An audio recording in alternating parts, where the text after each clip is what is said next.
You're some freedom loving, country living, self-reliant Americans in action. Rob and Sherry know just what you're looking for.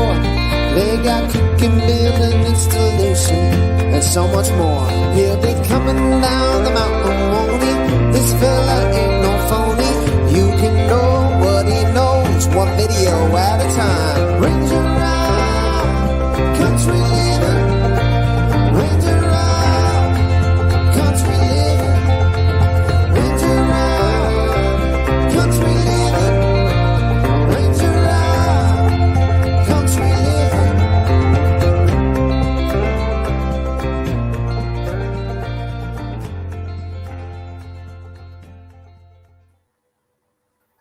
Hello, everyone. This is Ranger Rob, and welcome to the RangerRob Country Living Podcast. We had a computer freeze just before the show started, so sorry that we're about a couple of seconds late. But anyway, Hi, everyone. Yeah, I was going to get these guys introduced. We got John and Debbie.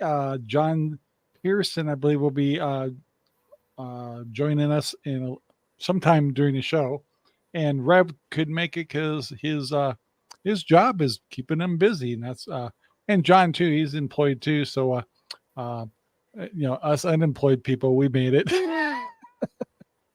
So anyway, today should be a good show, and it's kind of based off of Joel Soliton. So, but before we get going, I got to make sure and let you guys know this is also an audio podcast. So if you listen to podcasts on your cell phone and stuff, just use the software that you use.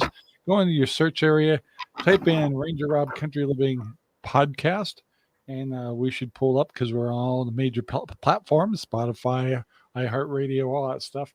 And put us in your favorites. We'd appreciate it. This is episode 89. And I also want to remind you that we're kind of sponsored by Central Oregon Grown and, of course, RangerRob Poopy Bags. I figure I got those products. I got to mention them once in a while. And so I'm not sure if I should ask for shout outs yet until John gets here. What do you think? Probably so. Yeah. So I'm not going to do my general shout outs yet, but today's subject was inspired by Joel Soliton. He was doing some presentations. I saw him on YouTube, and it got us to thinking. He's been doing a lot of presentations. You know, he does a lot of permaculture and all that stuff. But lately, the pattern of people thinking about moving out of the cities and moving either farther out in the outskirts of cities, or actually going farther out than that and getting some property and stuff. He kind of discussed what the pros and cons of that. And I thought, well, we should do it here too. And also some of the things that come to mind when we talk about homesteading and the benefits to your family and your children and things like that. But I kind of want to put parameters on it, but I also want to remind people when we're talking about homesteading, you don't even have to call it homesteading if you don't want to, but we're not talking 20, 100, 200 acres or something like that. It can be a half acre lot, preferably 3/4 of an acre to an acre. You could do a major amount. Of course, it all depends on what kind of property you have, if it's flat or if it's and things like that. But any form of doing some homesteading, which is really the definition of one of the definitions of homesteading, is just trying to be more self-sufficient. We're not talking also total being self-sufficient. It's like, are you going to grow your own sugar? You going to make your own brown sugar? How about your flour or anything like that? Well, yes, we are. You're making your own flour? You got a sugar cane in the backyard? Yeah, in Oregon. Right next to the pineapple tree. So we also talk about prepping on our show and stuff. So those are the kind of things that you really want to prep on, is the things that you can't grow. Prep up on the sugar and prep up on the flour and prep up on the chocolate chips, because it'll be really hard to get chocolate chips later. You got to have chocolate chip cookies.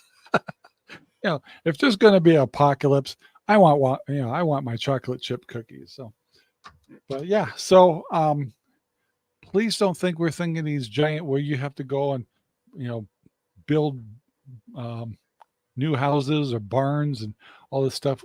We're just saying that you may have just a lot, and you'd be amazed what you can just do on a lot piece of property.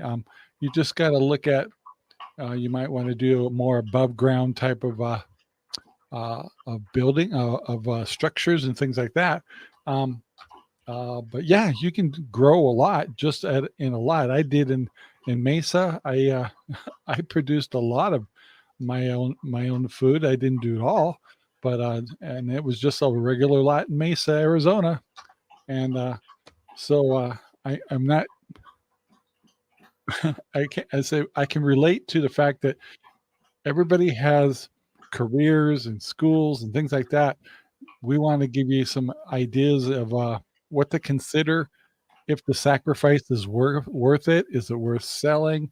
Do you want to maybe take advantage of maybe the housing market going down based on the data they're saying now, or it may not go down and they're intentionally keeping it inflated? You just need to make the decisions of, what's best for your family.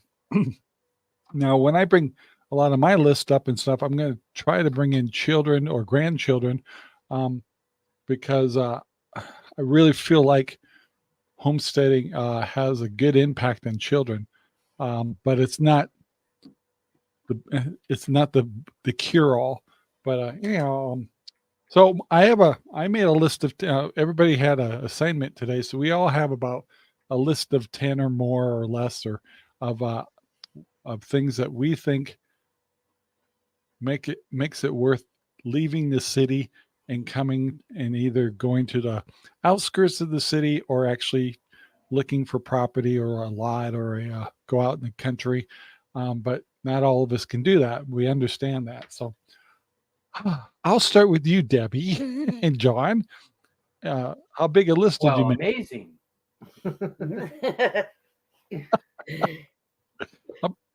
Do you guys make a big list? I have about 11. Well, why don't you share one or two with us and we'll discuss them. Okay. I have relaxation for one. Relaxation? Yeah. When do you relax? When you come over. When you come over and I sit on the porch. Happy Gardeners joined us. Hello, guys. Hi. I don't know if I can if it's total relaxation. I mean, but when you do relax, over to visit, you relax. Yeah, I don't get coffee, but I do. It does. Well, not everybody works all the time like we do, or have something going on. Most people do it retiring too. Yeah. So I was thinking about the ones that are retired. That's that us. Can sit back without all the chaos in town, and it's relaxing. Yes, I agree. I was teasing you a little bit because we were always working our butts off. I know, right? John, I make you work. John's relaxing all the time, right? Yeah. Okay. Yeah. Okay. And let's see. Let me pick another one here. I have kinder people than if you're in the city. People are kinder out here. Where are you comparing that to? Because I've met some. You go into any grocery store out here and they'll talk to you. When you come in from the city and the way people talk to each other in the city compared to the area like what we're in, people are much nicer and they're willing to help. In the city, I feel that people are so stressed out that they're angry all the time. I agree. That's kind of where I was going with that. Yeah. And to add to that is I've been here off and on in 20 years. And I can also say that there's people you need to be aware of in the country and homesteading that can be semi-evil or whatever. But I don't think that, that's everywhere. But I figure between what you're saying, the relaxation and the stress factor tends to bring it down here. and people are kinder and gentler. Well, yeah, Yeah. it's like all our neighbors will bend over backwards for you. Yeah. I mean, if you need help, they're here. And the other thing I have, air quality. When it's not fire season, the air quality is much better than in town. True. So when I'll start off with a couple of mine too. One is the subject is children, bringing why I feel like it's pretty important to get your kids out of the city. One is around here. Do you feel, and this isn't on my list, but do you feel worried about letting your child play in the front yard? Not out here. I would never do it in town. I know, it's like my daughter.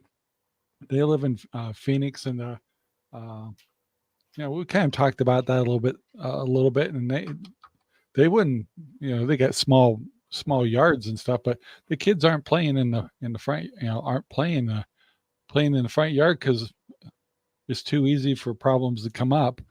Let me see. Here's a good one. Let's see. I agree with that statement. When you're homesteading, you can always find something to do. However, it seems so much less stressful than the work in town. Agreed. Mm-hmm. So anyway, my before I kind of wanted to mention that I got the thing. I go, would I worry about my kids playing in the front yard here? And I'd have to say no. There's probably could be circumstances of that, but most of us either fence our yards or we have securities or dogs and things like that. And it's like, yeah, you still keep an eye on them closely because things can happen out here just like in town. But also with a Happy Gardener's statement, I agree. My first statement is children here can be structured more by the fact that you can give them more chores. And I always believe that a bored teenager or a bored kid is the ones that get in trouble. And if you, let's say if it has to do with your gardening, you could, everybody's involved in the garden.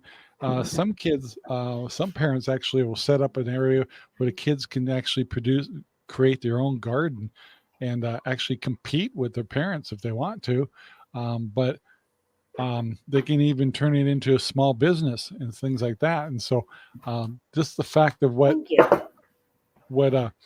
chores will do is, of course, you're going to have days where kids don't want to go out and feed the animals or whatever. Hi, Jack. Hi, Jack. Hi, Jack. I think we've been hijacked. So anyway, this is starting to sound like cheers around here when you're in the door.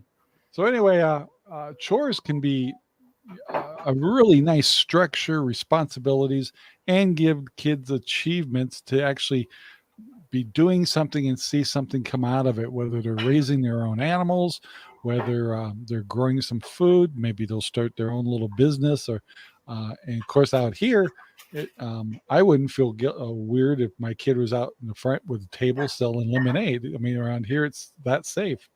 But yeah, so chores I think are big, and if you built it in, and a lot of people, they feel guilty about giving their kids chores and things like that. But what you're doing is everything on a homestead that you're doing with your children is helping them with the realities of facing the world. And I'll get into more things about kids in the homestead that helps people build a relationship with their kids, and the fact that they can create models for the kids to relate to as they get older. See, I don't know if I use the word chores. I would probably use the word responsibility. Sure, and accountability. You give them their own animals, garden, whatever it is, and that's their responsibility to take care of it. Not counting like doing the dishes and the laundry and all that. That aside, that's kind of, well, in my world is a given.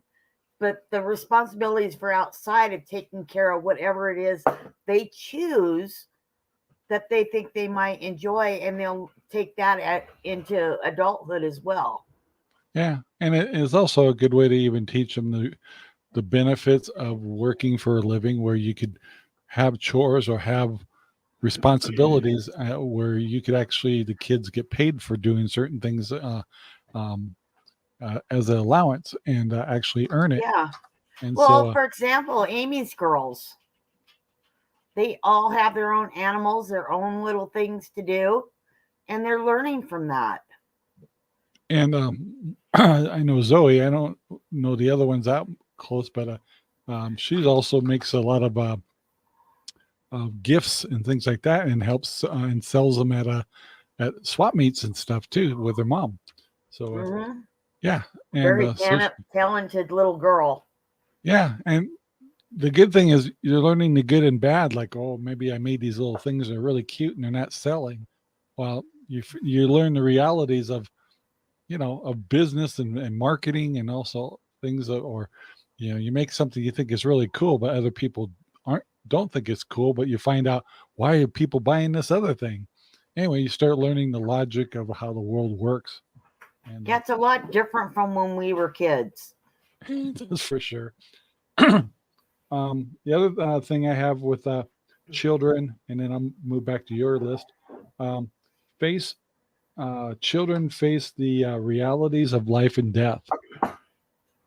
And I think on a video I was talking about the other day, and I talked about this story already on the last video I did, I think. Anyway, or it's coming out. Maybe it's the next. But one of my son brought over his old chickens over here to be in my field chickens, because they're getting up there in age, and they just didn't want to take that. Hi, late again. It says Facebook user. Is that, who do you guess that is? I forgot who that was. Was it Valerie? Or yeah. Well, let us know your name again, just to make sure we know who that is. It says Facebook loser. I forget who she said she was. Facebook loser. How embarrassing. Sorry. What the hell are we talking about? Anyway, so these chickens, I have these new 11 chickens I got. It is Vicky. And I lost a couple chickens. Hi, Vicky. Sorry, Vicky. And put that down on your board, who it is. So my cute little grandson comes over, and he goes out, and he says, I gotta go say hi to our old chickens. And he comes back and he goes, amongst that whole batch, there was like 2 black ones. He goes, we gave you 2 black chickens, but I can only find 1. And I didn't want to tell him that it disappeared. But my son, I looked at my son, I go, what? My 6-year-old, I think he's only 6 or 7. No, he's older than that. Anyway, can I tell him what really happened to the chicken? He goes, yes, my aunt, we're honest with our kids. They know how things work and stuff. So I just told him I lost a chicken. I don't know where it happened. I think he got taken. And then he looked at me, he goes, oh, and that was it. I was like, it was bigger in my head than it was in his. I mean, he knew the realities of life and death as far as animals. And so one of the other things I like about homesteading is kids get the chance to see of caretaking, and seeing animals when they're growing up to be healthy and growing up to be fed, and or in my case, I have pigs that are too fat. That's my fault. Things like that. So it's nice conversations to have with kids to know that there is such thing as life and death. And then when it comes to livestock and stuff, there he is. Elijah, you're back. Yay! Good to see you. With life and death, and the children learn that, especially with livestock, that we treat our animals good, we raise them healthy, and yet they have a purpose. And we just, a dog and a dog, they live with the family. But when you have a pig, they're not the most practical pets. and stuff. So, but you give them good lives, you give them good food, and you try to give them as much loving and give them a good life before the fact that they will get processed for food. And so those are two of mine on my list, and those main things are in children. So what do you got now, Deb? Well, we went over quite a bit of what I had. That was your whole list? I was going to say less traffic. True. But it's getting pretty busy. Redmond's growing so much that we got a lot of traffic, but not out where we live on the ranch. Yeah. So I just said less traffic on one of them. Less crime was another one. And improves mental health. That's one I put down, but I thought about it. Improved mental health, Debbie? We're friends. The chicken lady? Don't even start me on chickens. I have a question for John? Isaac? Yeah, I think so. Isaac. He's got a bunch of chickens. No, it's Elijah. Elijah, I mean. Yep. I'll text him on Facebook. Let's see. The other one I got. Let's see. Ability to grow your own food. Jack says retired and loving it. Yep. Yes, sir. Sherry's listening to us. So hi, Sherry. I can't talk about her now. God, we have so much to say. Jack says hi to Sherry, and Elijah goes, okay. Like, what's she gonna ask? Anything else on your list? Whenever I have chicken things, I always go on Facebook and talk to them. True. Anything else on your list? I think. Well, actually, let's go back to mental. Let's go back to mental health. Mental health. What made you say that? Because the state of mind when you're out here, it's so peaceful and you don't have all the worries of the city, and that goes along with mental health. The stress level in the city is like sky high. I mean, yeah, because I went. And I was retired in the city. I 3 or 4 weeks ago, I went up to Washington State, and I could feel like a heavy load on me. Just slipping in. Yeah. It's like when last time we went there, I was having a hard time breathing. That I don't usually get anxiety, but last time we were in town, it was horrible. I could not get out of there fast enough. And that's my hometown. That's pretty sad. Yeah, well, so that's kind of why I want to mention mental health too. Because living out of the city, everything kind of just lifts off your shoulders. Don't get me wrong, you still have the stress. You still have certain situations that just brings you down. But for the most part, taking that cup of coffee out on the porch on the morning, best thing ever. What is that? I like that Debbie has 52 chickens. Okay. You had to do it, Jack. You had to play with a full deck. Okay, Jack, you had to do it. I am down 3 more Cornish cross this morning. Yeah, she lost a hand. Yeah. I don't know what's going on. Yeah, so Elijah, that's probably the subject that she wants to talk to you about. It sure is. I don't know. I haven't done anything different from all my other birds, but these Cornish cross I ordered I got 24. I'm down to 13. Vicky says, good one, Jack. That was good. Thanks, Jack. Yeah, so we won't be doing these Cornish crosses again. They're just unless I can figure out what's going on and I don't know if I'm doing something wrong or not.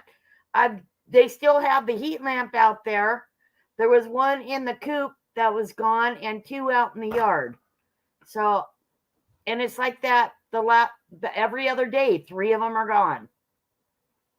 So yeah, I don't know. I was just over there the other day, and they looked perfectly healthy, or nice and feathered up good. Looked, but I didn't. Yeah, and the next day there's 3 gone in the morning. And it's not predators because They're Unless you all either in killer the middle mice. of the pen or in the Killer mice. Yeah, No, okay. they're in the other pens. Didn't I tell you I was raising them too? I got like 100 of them now.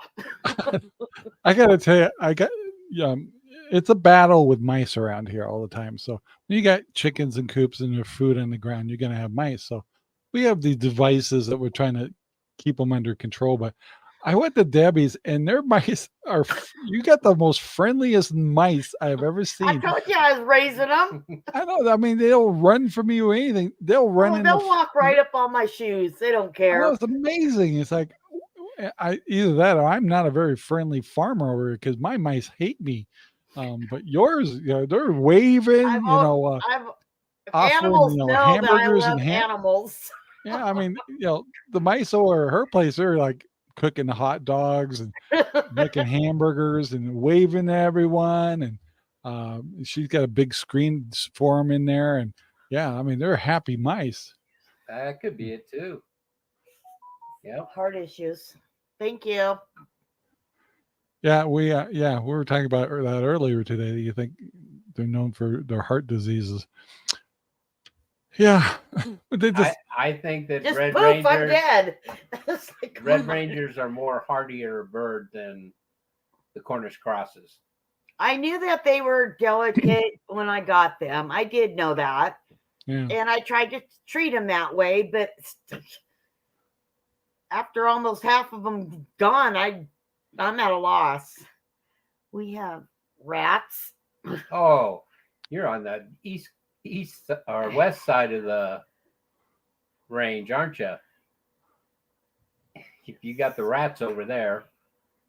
Yeah, I remember over on the west side, I used to have turkeys over there, and we'd always have to stick my little 22 outside the kitchen window, and there'll always be a field rat coming out from the fields, getting under the.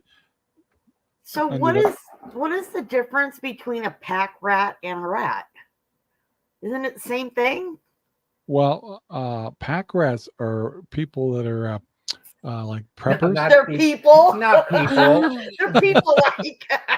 Because we have them in Arizona, the pack rats. Yeah. I don't Yeah, know so the do we. difference between a pack rat, it's what they're called, not people, and a regular rat. I used to raise rats too, so I don't know the difference. Sure, you used to have pet mice. So every time I take care of mice here, she says, "I don't want to see it." I used to have pet mice. Like they're evil. I have live traps out there everywhere, and they're just overwhelmed. Yep. Let's see. I'll get to my list and see. I got a couple more here. Homesteading, of course, is kind of the theory of trying to be more self-sufficient. So, and a lot of people that go into homesteading, sometimes they go way crazy and they plant too many things and they do, grow too much or start too much. They don't start slow. They just want to do it all. But one of the things that I think is a real benefit is one is if you're growing some of your own food, one is making sure that you're growing the foods that you like. So if you don't like eggplant, don't plant eggplants. There you go.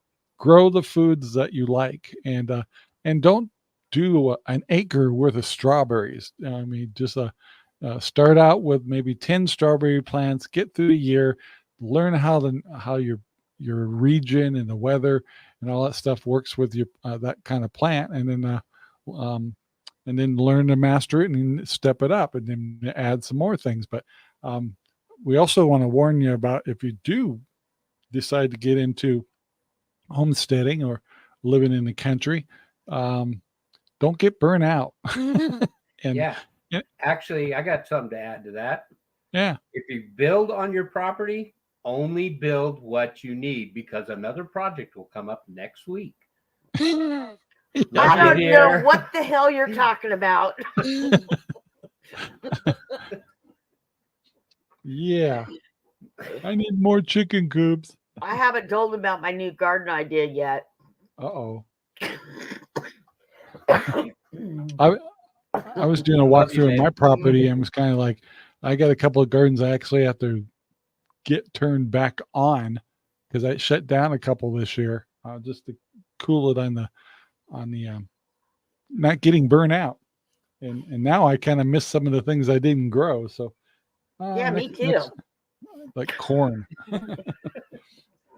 Another thing on my list I have is learning to practice, and you can have this in the city, but I see it more prevalent in the country, is learning to the importance of community. And that kind of comes up on top of the thing I just talked before is, so I don't grow corn. Well, somebody else near me or another homestead might be growing corn, but doesn't have as many tomatoes as I do. Well, you just got somebody to trade with, don't you? So you don't have to do it all. Do the things that you enjoy eating and also enjoy growing and are successful at it. And start utilizing the community. And that also helps with the parents with kids. They're always looking for jobs and things to do and responsibilities. Around here, a lot of the kids around here have jobs or responsibilities at other people's homesteads when they're leaving to go on vacation, do things like that. It's a good opportunity for kids to not only work or do things, responsibilities on their own homestead, but have jobs and have ways of raising money.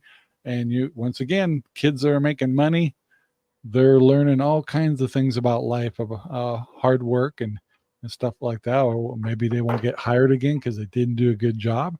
They're going to learn how to fail properly too, and learn how to handle it and how to do better. So anyway, so yeah, community.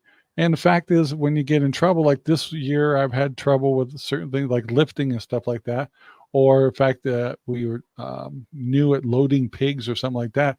John or and Debbie. Your gate breaks, or your, oh, sorry. By the way, not only did I find a come along, I found 2 come alongs in my shop. So now I've got all my.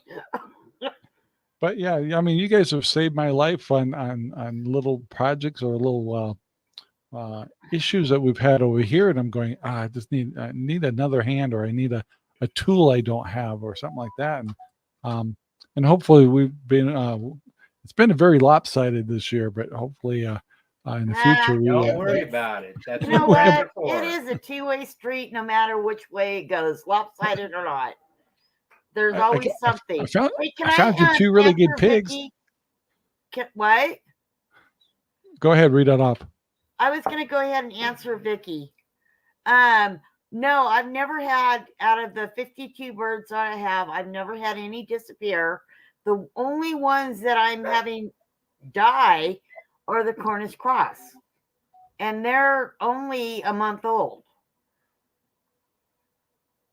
So I just every other day I've had 3 go at the same time. I like Happy Gardens. My wife does it to me, but actually I think sometimes I do it more to my wife. The scariest words in my place, when my wife says, you know that we need to do, you know what we need to do? Which means that you're going to be, yeah. I stand on the fifth on that one. I think Debbie just did it to you in the garden. Yep. I'm not shy. Yeah, there's a lot of those conversations. And I, like us, one of the other things I wanted to talk about is we always have on the homestead, we're always problem solving, whether it's taking care of animals or fixing equipment or getting new equipment, to lay out like pens and stuff like that. And so you're never bored. In fact, we find it real hard for us to find time to even watch like a movie or something like that, because we're always, a lot of times, if anything, we're on the television just doing investigation about our next project. So we'll be on YouTube watching, learning how to learning how to do different things. So let's see, when did I start? When did it start, Debbie? Okay, here we go. When did it start? And are you leaving food in front of them? No, I'm not leaving any food in front of them. I feed them in the morning, and that's it. Have plenty of water. The ones that I have, this is my first time doing those. I usually do Rangers, but these ones, for their age, they still look like babies. It's like they're not growing. Yeah, they're actually kind of small. They're only. I say that hesitantly that they could change real quick. Well, process date is on the 8th, and they're nowhere close to being ready. I ordered from a different farm or a hatchery this time.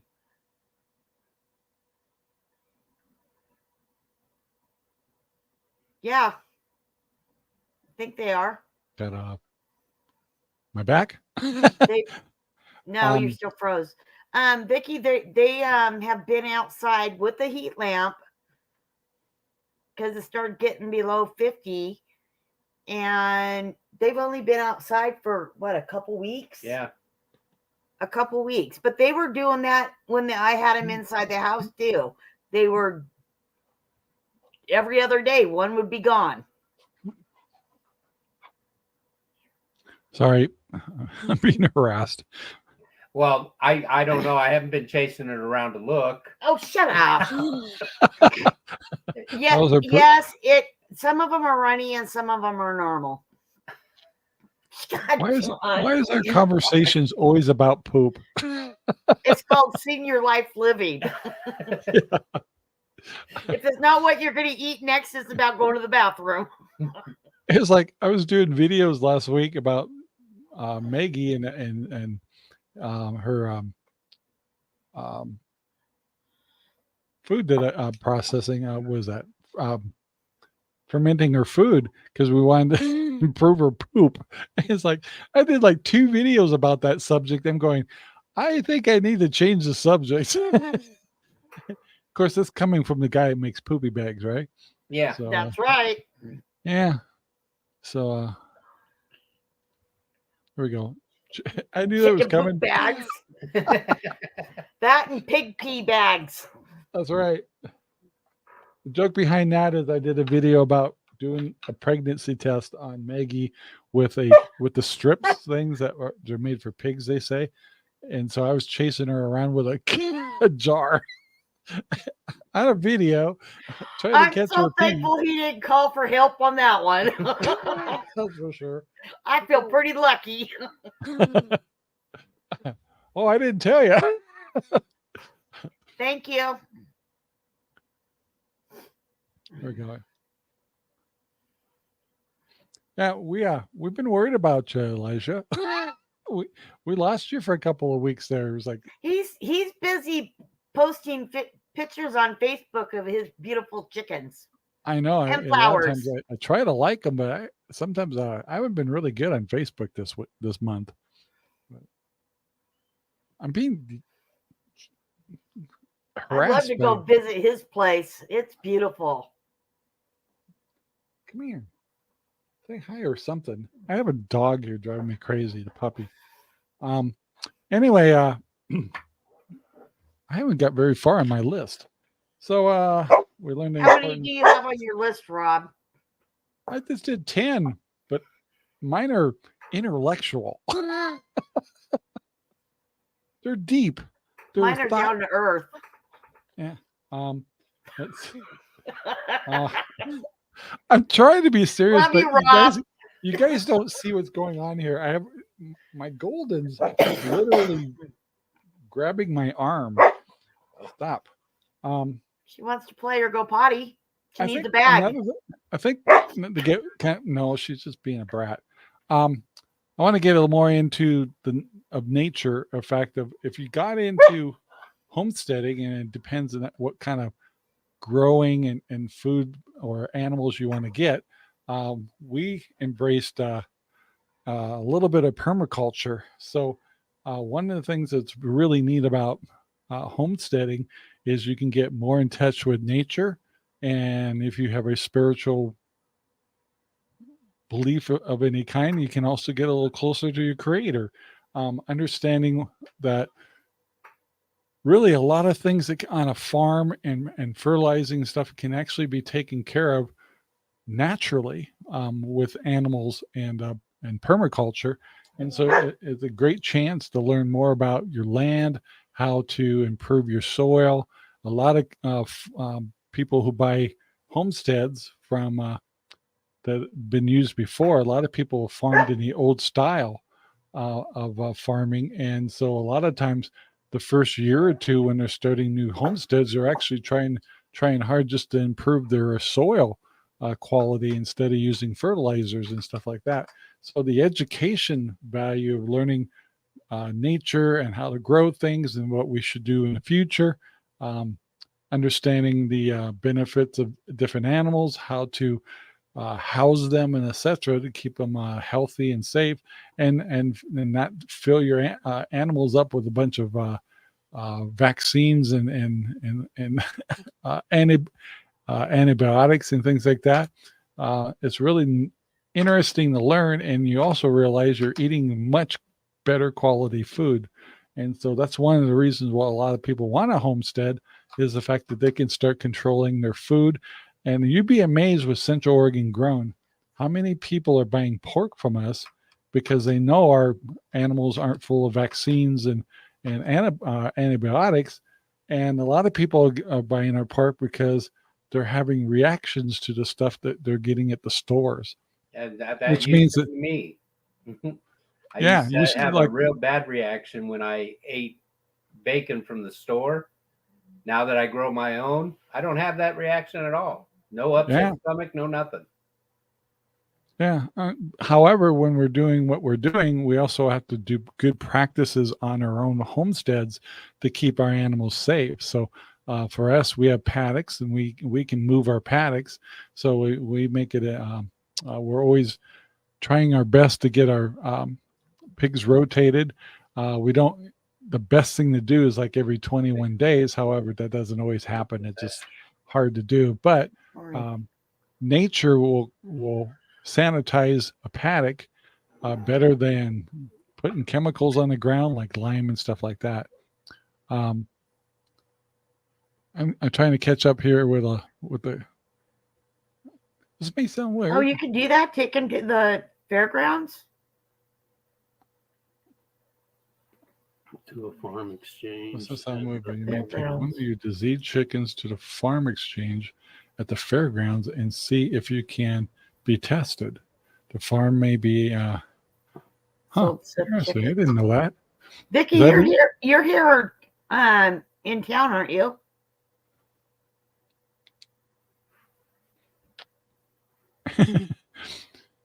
That'd be interesting to get them tested.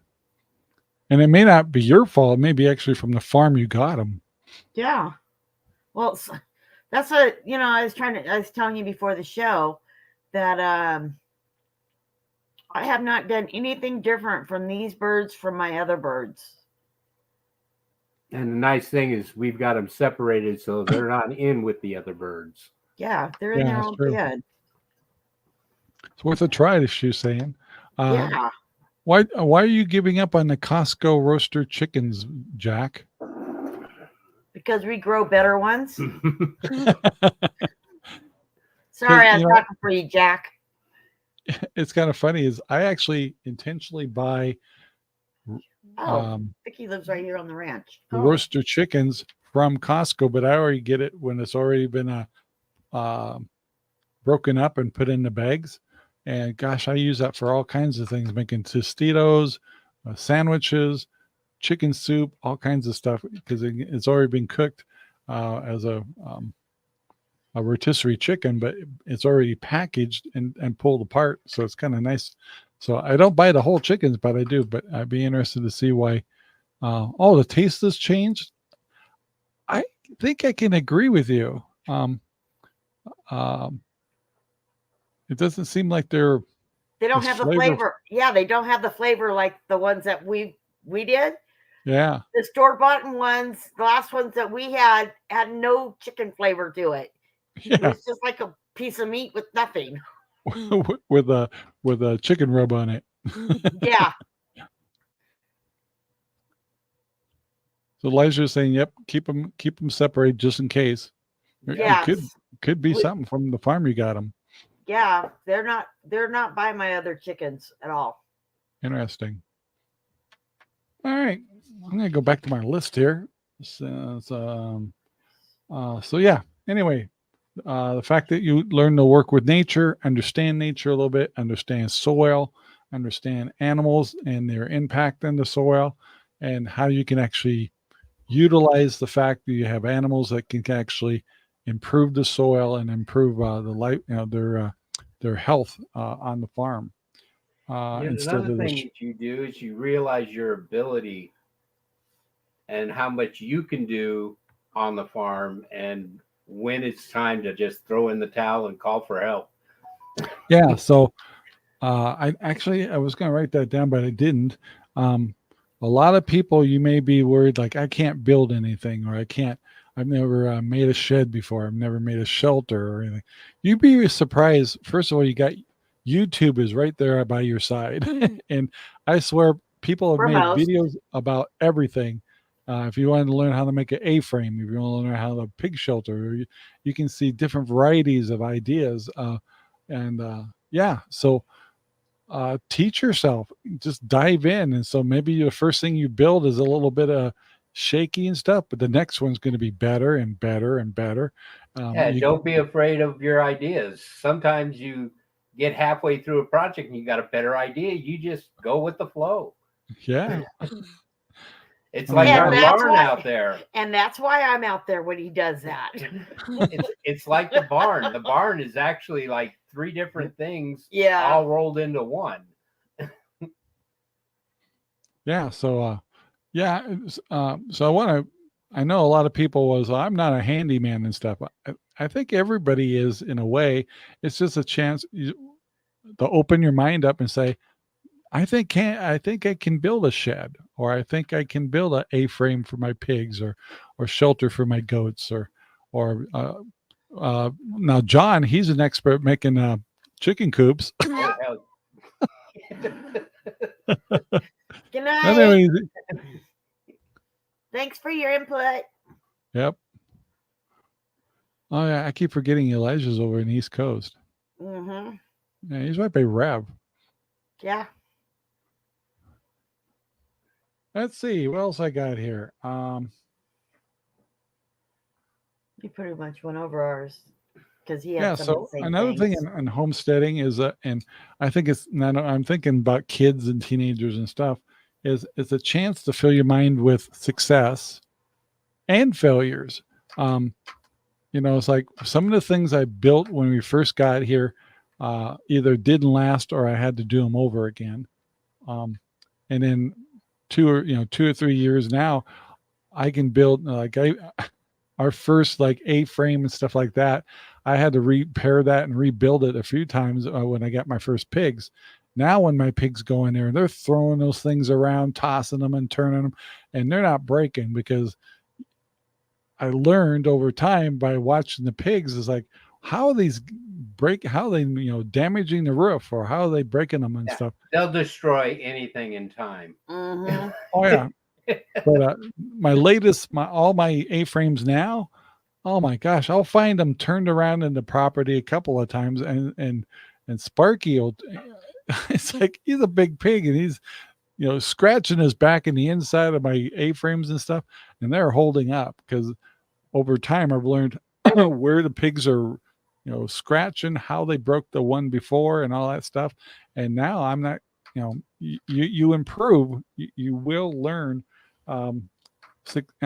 You'll have some fails, and it's good to have fails, and no one's going to laugh at you, because most of the time no one else has done the same things you have. So, but when you're successful, it's like, I go over to John and Debbie's and I look at all these new coops you made, and it's like, I've made a couple of coops, but I've only made one design. And John, you've actually mastered 2 or 3 different designs. Oh yeah. So And so that's really cool stuff.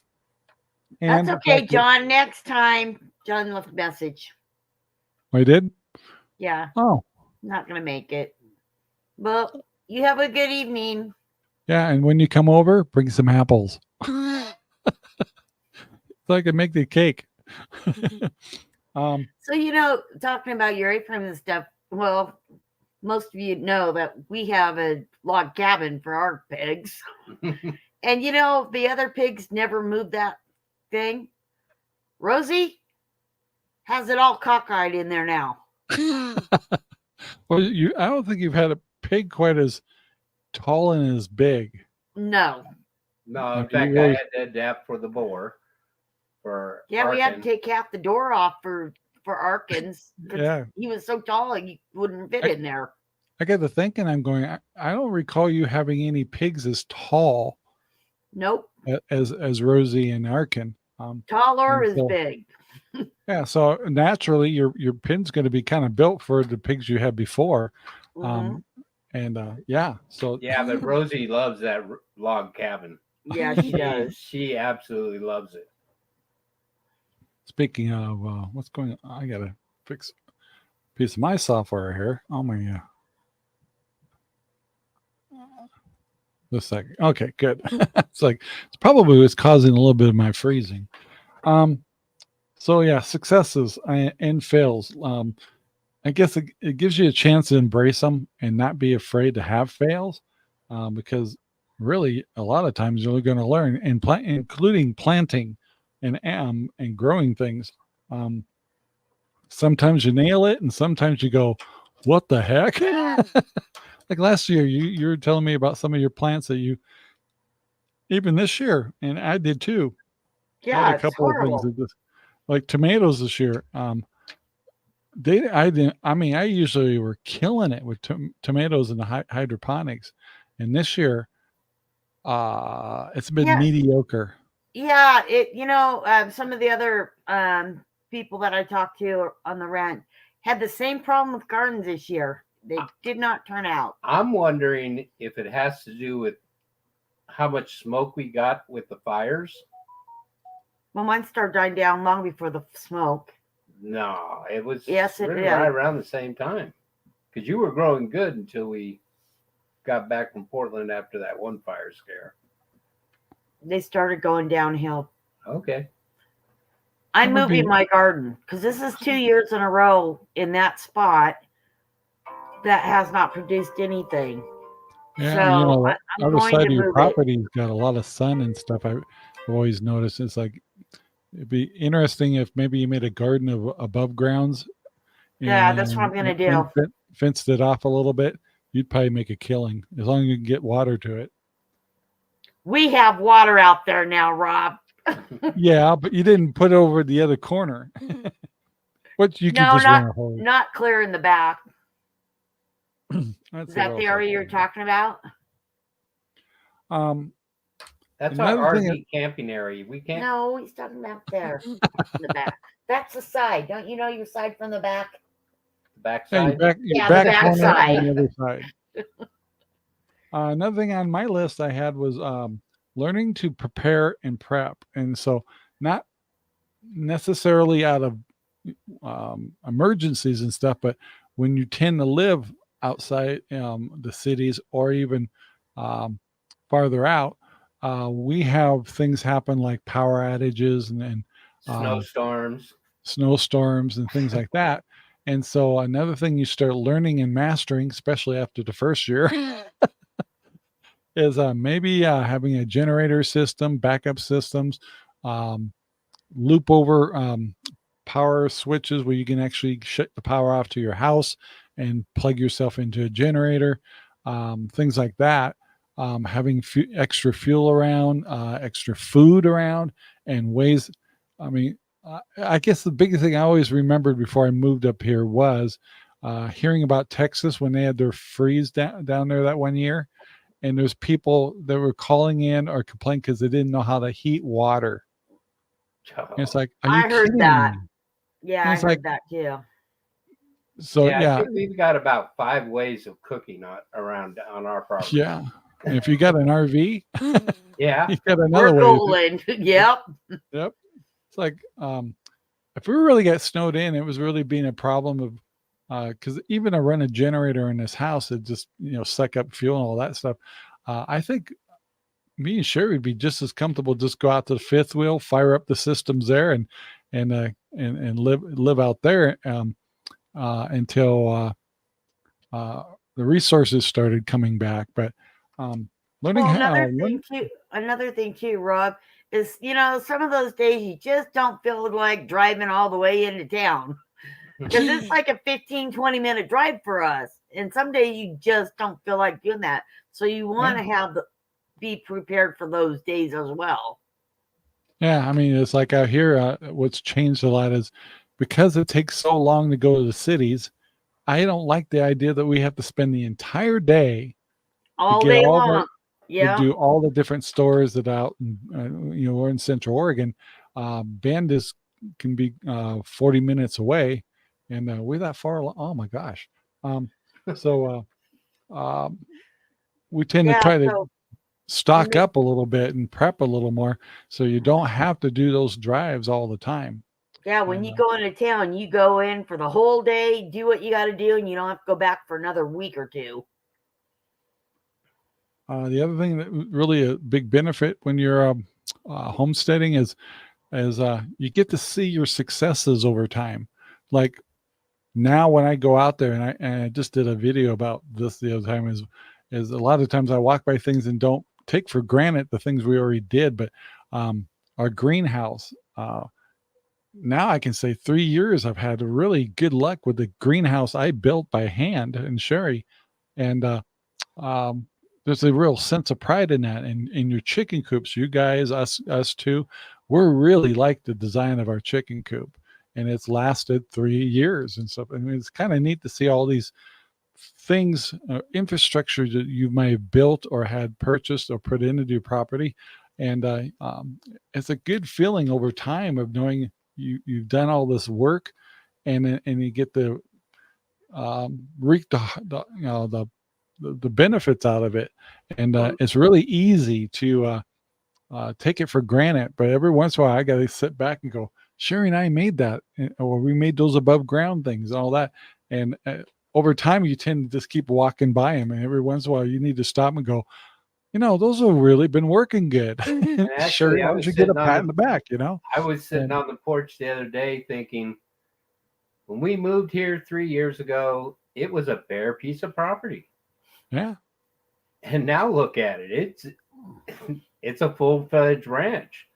Yeah, and it didn't happen overnight. You just do a little bit at a time, and then it adds up. And it over just in a 2 or 3 year period, you go, wow, we've done a lot of infrastructure in this place, And you can't even remember the trees that were up that we pulled when we first got here. So it opened it up some. Yeah.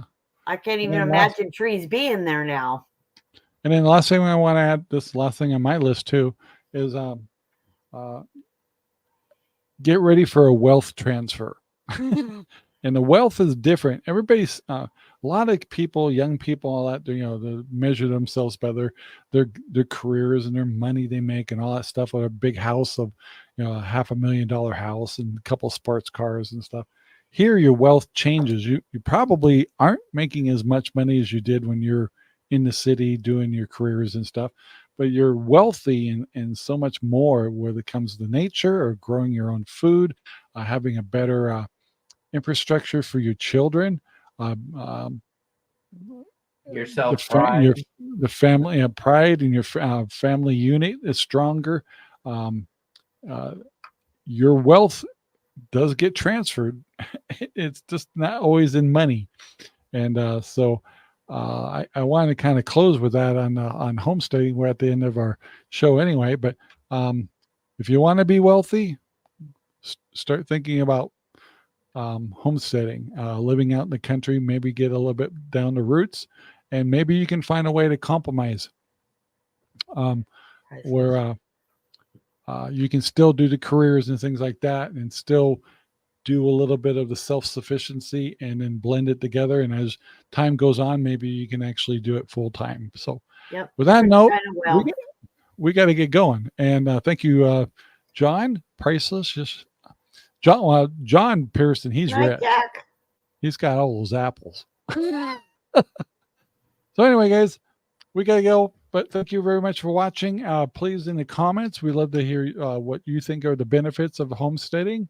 And I know a lot of homesteaders sometimes, I know I'm over a little bit.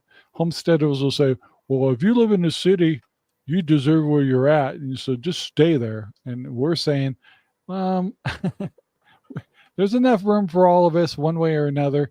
I think people would be a lot better if we could start building communities of being self-sufficient. So anyway, guys, talk to you later. Thank you, John and Debbie, for being on the show. And hopefully we'll have John Pearson and Reb here next week, but they're working folk, and so they got to do what they got to do. So guys, we'll talk to you later. Bye. Bye, guys. Good night. Have a good evening. And don't you hate it when I do that when I'm not prepared? Graphics. Yeah, graphics. Country living.